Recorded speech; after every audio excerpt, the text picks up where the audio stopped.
Hello, in this video we're going to go over how to get home after you have an air brake system failure, and then also how to troubleshoot and try to fix that problem.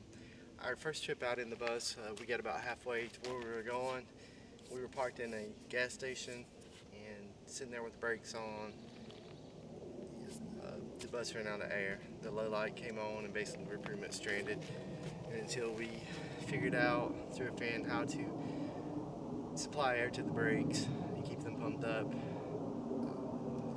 we were pretty much dead in the water. But once we got that going, it wasn't that bad. We were able to make our trip, get back home. We've been going through the diagnostics of trying to troubleshoot the compressor, the governor, and the air dryer. So in this video, first we're going to show you how to hook up an auxiliary air tank. What we use is a pancake air tank. It's a 2.6 CFM. I would suggest if you have something bigger, possibly use it. We'll show you what you did. It's unorthodox, but in a pinch it works and it will get you home. So with that, we'll go in the bus. We'll show you how we plugged it up, and then we'll go to the back of the bus and we'll show you where to hook the air compressor air line up and supply air, and we'll go show you the air pressure gauge and what to look for. Okay, if you're driving an RV or a bus or truck with air brakes, you're going to know where your air pressure gauge is. So, or I hope so, or you probably shouldn't be driving one. But if you can see it here, we've got our white dial indicator, that's our primary system, and then our red behind that, which is overlapping, is our secondary system. When you're airing up, you want to make sure both of those come up, because you want to have your airbags up and you also want to have your brake functionality. Again, right now we've got this aired up with just our little pancake compressor, and with that we'll go to the back and show you our compressor. Here's our compressor. Like I said, it's a 2.6 SCFM at 90 psi. What we did is we set the tank regulator pressure at 120, and then basically this cuts on at 100. And for the most part, when you're driving or when you're doing this, you just want to make sure you're cognizant of the air brakes. So you kind of want to go slow, give yourself room and space like you always should. But you know, when you apply the brakes, just gradually apply them and don't pump a bunch, because each pump will release air. And then if your air gets below 70, 80, something like that, unfortunately you're going to have to pull over on the side of the road and let the air compressor catch back up. You want to get it back up to your full air, and again, you want to be very cautious with what you do with your brakes. And if you just pay attention like you should be doing to start with, there's no issues. As long as your generator's working, you're on a circuit that can support the air compressor. And then to run the airline, again, we were in a pinch on the side of the road and trying to get off. So basically we ran our airline out. We took our screen out of our back window and ran it out the back side. Okay, in the back here, in most RVs or trucks or anything, you're going to have a primary air supply line, and here's ours. If you can see it, it's got a shut-off valve right here. Basically, we just took the air line from inside, we plug it in right here. Once we get it up and get our air pressure built in the air tank, we turn this on and we just leave it like that for the duration. I've really actually thought about running some airline through the inside here into a compartment up there that has a 110 outlet for these kinds of emergencies, and that way if we have to do this again, then we can just plug the air compressor there, plug in and actually just leave this plugged up or plugged in, and then we've got a secondary air system. Okay, now we're home. You're gonna have to troubleshoot this. We're gonna have to find the air compressor and the governor and the air dryer. On most of these RVs with the diesel pusher with the diesel in the rear, I'm gonna guess that the air compressor is mounted on the engine, usually the front side of the engine. So as you can see in the back of our RV bus here, the bed goes up with a switch here, and it's got air cylinders that raise it. Unfortunately, since we're dealing with air, we went ahead and scotched it because it's kind of heavy and we don't want it to fall on us. And once we get that up, we've taken the access control panel off, and here you can see right here is your compressor. If you can see this is your compressor. It's bolted onto the engine right there with a couple bolts. Right here's your governor. The governor, well, we'll come back to that. this is the head of the compressor, and the top of the compressor, here's an exhaust port, which basically the air goes out and it feeds into our air dryer. So in troubleshooting, before you take this hose off, you can take the governor off and see if your air builds. This is a Bendix D2 governor. They're pretty common, and we actually went ahead and replaced it. You've got two feed lines. Basically, it bolts onto the compressor with two bolts. I don't know if you can see them. One here, and then one there on the other side.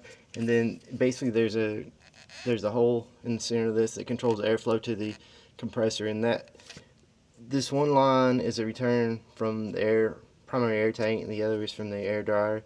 And basically, if it gets pressure here, then it sends that pressure through here, and then some control valves in here, shims I think they're called, or whatever they're called.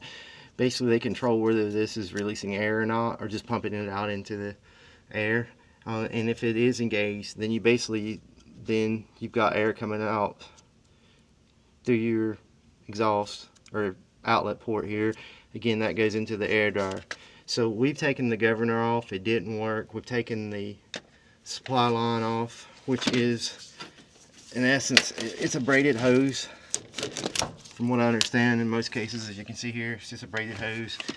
We've taken that off. We've put our finger over here, and be careful because it's hot coming out of there, but it basically gets blowing our finger out there, so that should mean that our compressor's okay. And the reason we have the line down here is because it's hard to hear everything with the engine running, so I took the line off and I took an air compressor with an end on it that would blow air through it, and then we put it on there, and I can hear air coming out somewhere down there. So basically we fed that down there. We're going to get inside the bus there with an air line, and we're going to feed it and try to figure out and see if we can find out where the air's escaping. From the inside of the bus, when we took the air outlet off the compressor off, we looked at the line, and the line was going back towards the front of the bus, so we knew that we had to trace towards the front of the bus to find the air dryer. And looking in between the tires, we found it, and it's right there. It's an old 82 air dryer. We're going to possibly replace that, or while we're in here. And we were worried about trying to get to it because with the tires on, it's not, but luckily we have a lift axle on the back. So what we did is we've got constant air being fed through our compressor. We took the tag axle wheel off, we put a scotch under it, we raised the lift axle up so we make it easier to get the wheel off of, and now we have access to this. And what we're going to do, like I said, when we were in there, we fed our hose down. I don't know if we can reach it down here. We may have to get some help, but we fed our exhaust hose down, and we're going to try to get that and put air to it and see, like, if one of these pop-off valves are bad or something in here, what's allowing this to leak. And in worst case, again, we will either get a repair kit for this 82 Bendix air dryer, or we'll just go ahead and replace it. Or worst case, we'll get a newer style, like an AD9 or an AD-IP unit, which are easier to change the desiccant filters on, which need to be changed, yearly or so because of the moisture. The other thing while you're inside with the exhaust port on the compressor to note is when you take that off, start it up, and you're checking for air coming out of the compressor, look in the line and notice to see if you see any oil or anything coming from the compressor. Basically, that's a telltale sign that the compressor is damaged, and you possibly need to, it needs to be replaced. There's some other things maybe you can rebuild them, but if you're going to go in there and deal with it, and then you got something old like this, you may just want to replace it. So there you have it. We'll go. I can't hold the camera while we're in here troubleshooting it, but we're going to put air into that line into the air dryer and see if we can find a leak, and then we'll go from there, and then we'll come back and let you know what we found and what the fix was. The problem was the air dryer, the purge valve was stuck open, and we wanted to go ahead and put something like a newer model on here. We went with an AD-IP Bendix model that we got from Truck Supply. There's different ones, aftermarket and whatnot, but you want to make sure you get a mounting kit. The mounting kit brackets that were on the bus worked, but obviously our mounts are a little bit different, and we had to get it positioned in there just right because to make sure it didn't hit with the lift axle airbag, and then also the drive shaft didn't hit the some of the fittings. The other thing is too, as you notice here, we had to get a couple of hoses made at the hydraulic shop. Ask before you go, because we paid way too much for these. But you can see our original supply line or discharge line to our air tank is copper, and so we had to get a unit. We had to get a fitting that would adapt to the fitting that goes into the copper pipe and come into our GIC fitting, AN fitting, whatever you want to call it, here. And then we got an elbow that goes down, a 1/4 inch elbow that comes out and goes into a JSC fitting. It's basically a JSC to a 1/2 inch MPT fitting at the bottom. One of the final issues we had is when we took the old, but it's right there at the base. That's what we used. And also we tied into the hod into this, and we went in. The hod is supposed to be based off of the ignition key, so when the key is on, you should have 12 volts here. We used our test light on it and we got nothing. So basically now we got a wire that we had to trace down, and I'm going to go over our power probe. That's why these things are so awesome. We used our power probe on this and we were able to find it. I'm by myself here, so basically what I did is I had my wife hold the test light sticking into the fitting on her hot here, and then I went into the wiring panel in the front and started hitting it with the power probe until she got a light back here. And then once we did that, we found the wire, and then we got into the bus and then we started turning the auxiliary on until we found a wire that was hot off the switch. So with that, we'll go to the front of the bus. I'll show you the power probe and what we did, and then how we're going to wire this. Again, I want to say these power probes, they're $100 and some, but they're worth every penny of it, especially when you're dealing with a wiring like this. They're really simple to use. You want to find a hot, and you want to find your ground, and you plug it up. And once you plug it up, you can they got different types of probes. This is just a pointing probe. It's got a plus minus. So if you want to supply power, you can hit the plus, and so we're on 12 volts, so it'll supply 12 volts to the wire. You can also reverse it if you need to ground it out. You can do that as well. Now, if you're testing and trying to find a short, it'll work as well. As you can go in and do something, and if it shorts out, then it'll throw a little circuit breaker right here, so you don't damage any of your wiring or anything like that. So basically, what we did is we came over here and we started going through here, and we found a brown wire here loose. We go over here, we supplied 12 volts to it, and basically we found that kicked on our test light at the end down there. So this is how we located the wire. And then we went in, and my wife went in and she turned on and off the key. We went through and we found basically turned the key off, and we found 12 volts, we turned it off. And what we ended up finding is we found this wire right here. It's basically controlled by a relay, and these 3 breakers right here controlled by the on switch. Now the thing is the great thing about these is we also took off these 3 little bolts right here, took these wires off, and individually fed the power to them. And when we fed power to them, I don't know if you can hear that, but that's basically the fuel pump. That's the on and off fuel shut off solenoid in the rear. So instead of hooking up to one of these breakers or hooking up directly to the power block right here, which then would leave us unfused, you could do that and put a 10 amp fuse, it says. But what we're going to do is we're going to take one of our 30 amp fusible relays here. It's got a 30 amp fusible relay in here. It's got your relay, and it's also got a wiring harness. So basically what we're going to do is we're going to bring a wire off of here to trigger this into a trigger. And then we're going to come off our hots down here. But using our power probe, we can go down here with the key off, and we can find that this is a 12 volt power supply keyed off the main battery back there, off the main shut off switch. So we're going to bring our power from here into here. We're going to bring our igniter switch, or that triggers the relay, from here, then we're going to find a ground, and then basically then we're going to tie in our air dryer into this relay. Probably what we're going to do is find an empty slot over here so we can share something else off of it, because it is 30 amps, we only need 10 amps for that, so we can hook up something else as well. And there you have it. And that way, if the air dryer causes a problem, it won't trip one of the circuit breakers that our fuel pump is on or our fuel shutoff is on, which wouldn't be a good idea going down the road if it caused a problem. So that's why we're going to separate it. To do our wiring, again, I've covered this in some other videos, but we use the WireFy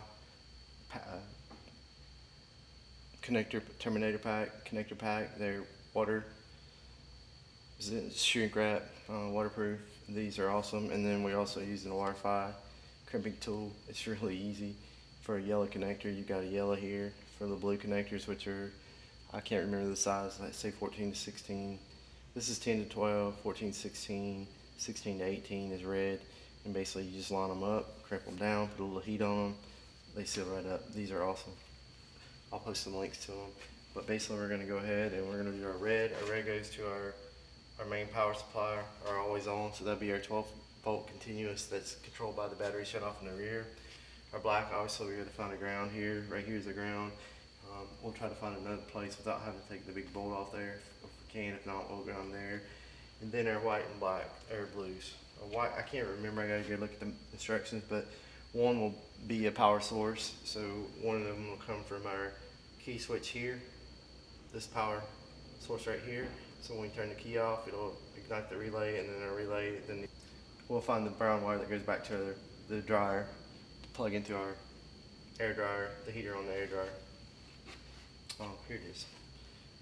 And also when you're going through this, you want to get a label maker. We got a pretty cheap one off Amazon. I'll share the link to that as well. And we're labeling all the wires. Anything we use with our power probe to detect, like when we find our lights or anything like that, we're marking them so it's easy to find the next time. If you break down, it's easy to get a flashlight and get in here and see what you're dealing with.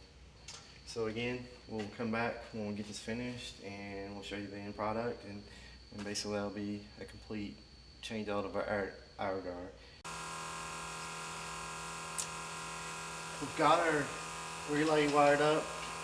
I'll bring the camera in closer here in a second and show you the wires. We've got our hot.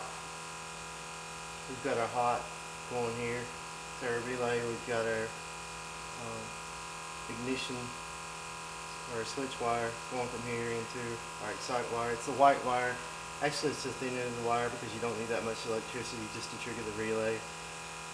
We've got our black going to a ground, from another ground, and then we've got our red. Here's our power wire. This is a 30 amp wire going over here to a plate, to one of our slots on our panel, one of the studs on our panel.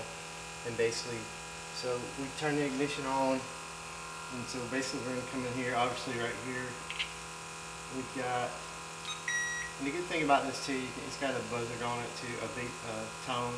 So if you don't want to look at it, you can also tell if it's hot by just the tone. So we got 12 volts there, so that's our ignition, so we know it got it there. We'll come over here to our stud. We join the relay hot to our air dryer heater wire.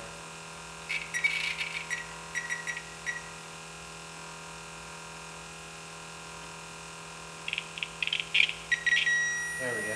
And so when we get on the nut, obviously we got 12 volts there. So in theory, we've got everything working here. We've got a hot based off our ignition, our switch wire. Everything's working here. So now what's left to do, we'll go back to the back and we'll put the test light on our wire going to our air dryer heater. And if we have power there with the key on, we're good to go. I'll show you a little bit closer up. And again, we're gonna zip tie these wires in here and clean this up a little bit nicer. I mean, this is what we've inherited, and I guess that's just the nature of an RV type deal. You've got hundreds of wires going everywhere. But again, using our test probe, we determined that this is the on switch. So this wire right here comes from, I think it's this solenoid, or this, I'm sorry, this relay right here. So when it switches on, it feeds this wire over here into this bar right here, and that bar is hot. We've got 3 circuit breakers, as we explained before. That's We don't want to tie into those because one's a fuel pump, one's a fuel shut-off solenoid, and we don't want to do anything to trip those breakers on anything that doesn't have anything to do with those, because we don't want to shut off going down the road. But we did come over here on this hot bar and we tied in right here, and we just added our own relay right here. So this hot goes in. This is a switch wire, so when the key comes on, it brings 12 volts down in here to the white wire on this one. I can't remember if it's 87 or what it is on the relay. You can look that up. But we basically come in here, it trips the relay. We've got our hot, as you can see here, this is a hot bar controlled off the 12 volt switch in the back, shut off main coach switch. It goes in here to our hot. We run our ground, and then basically this is the 30 amp. This will give us 30 amps of power out to this stud, which we tied in our air dryer heater right here. We could go ahead and add some other things as well, because this is 30 amp. The air dryer, they said for 12 volt it's either 5 or 10. Just, you know, read whatever air dryer you got. You don't want to overload that, so we got 5 there. We could I'd probably add another 20 something else, another 10 or 20 right here, and we should be fine. And there we go. So we're going to go back to the back and we will show you, well, we're going to go back to the back and test to make sure that we have power back to the air dryer, and if we do, we're done. We'll just come back in here and zip tie everything up and make it nice. We've got some of these unzip tied because we're still troubleshooting some little gremlins. Now we're at the back of the bus. We went ahead and stuck our test light into the plug that we ran from the front, and obviously you can see we have power here, so we are going to consider this a success. We have tested to make sure it goes off with the switch and comes back on when the switch is in the on position. So basically mission accomplished. We found our air leak, we upgraded our air dryer, and we've also fixed the air dryer problem of the heat.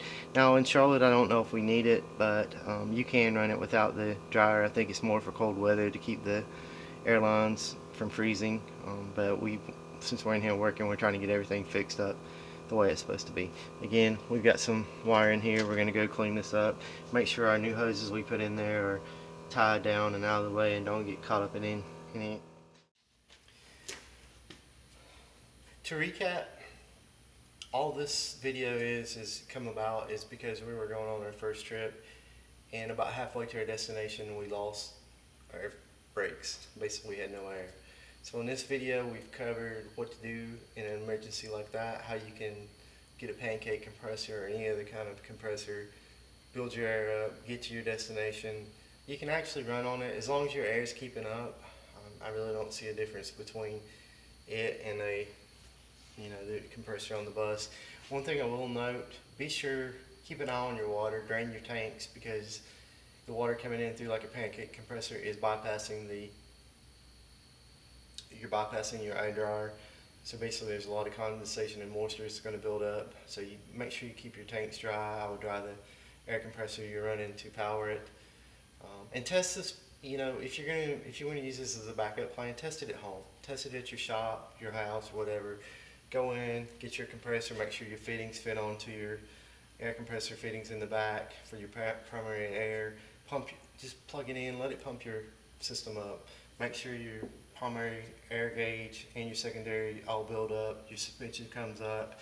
You can pop your parking brakes. Do it on level ground as well, obviously, in case there is an issue. You don't want to be on the hill and do this and have some issues. But just test it, and you'll find it's not a big deal. And because you don't want this to be the source of like a $2,000, $3,000, $4,000 tow bill when it's something simple, and all they're going to do is bring a tow truck to you and hook up air from the tow truck to your machine, to your bus as well, or your RV. And to recap, since this is an 81, we had an old Bendix AD-IP air dryer. It's not, you can upgrade to an AD-9 or an AD-IP. Our AD-IP was not a direct plug and play. The supply port is what comes from the compressor, and the discharge port is what goes out to your air tanks. The fittings were different on our 82. They were more up top in the middle, and we had copper lines, so the discharge was on the very bottom, so we had to go get some elbows and get some hoses made and some fittings to go from GIC or AN to MPT. wasn't a big deal. About $100, $125 to do it. It's not a big deal though. And to reach the thing, it's not that bad either. Just we have a tag axle. Raise your tag axle up, pull the tire off, which is really easy to do with the tag axle, and to put back on. And you should be good to go. But once we got that done, again, we ran into a problem with the dryer not working. The 12-volt line, the power line to the dryer, and I'll say 12 volts because ours ended up being 12 volt from the factory. They claimed it was a 24 volt, but somebody's done during the conversion, they've changed it over to the 12 volt. Everything's 12 volt on this bus, and that's something you probably want to check on as well when you're going to do a replacement. Again, just use your power probe, use a voltmeter, multimeter you can get from Lowe's or Home Depot, and just put on your battery, or look at how your battery compartment's wired. I mean, if they're crossed up, positive and negative, then you're probably 24 volt. If you got multiple batteries and it's positive, positive, negative, they're tied together, positive, positive, negative, and negative, then you're still most likely a 12 volt, excuse me, you're still 12 volt. I hope that covers everything. I hope it helps everyone. I'm going to list all the parts below, where to get them, from our air dryer, our wire ties, our power probe, everything you need to do something like this. I'll try to put as many links as I can to products below. If you like it and it helps you, please consider on clicking on the links and purchasing through the links, as it helps us make these videos, helps us do everything else to bring these types of things to you. Thanks for your time, and hope you enjoy it.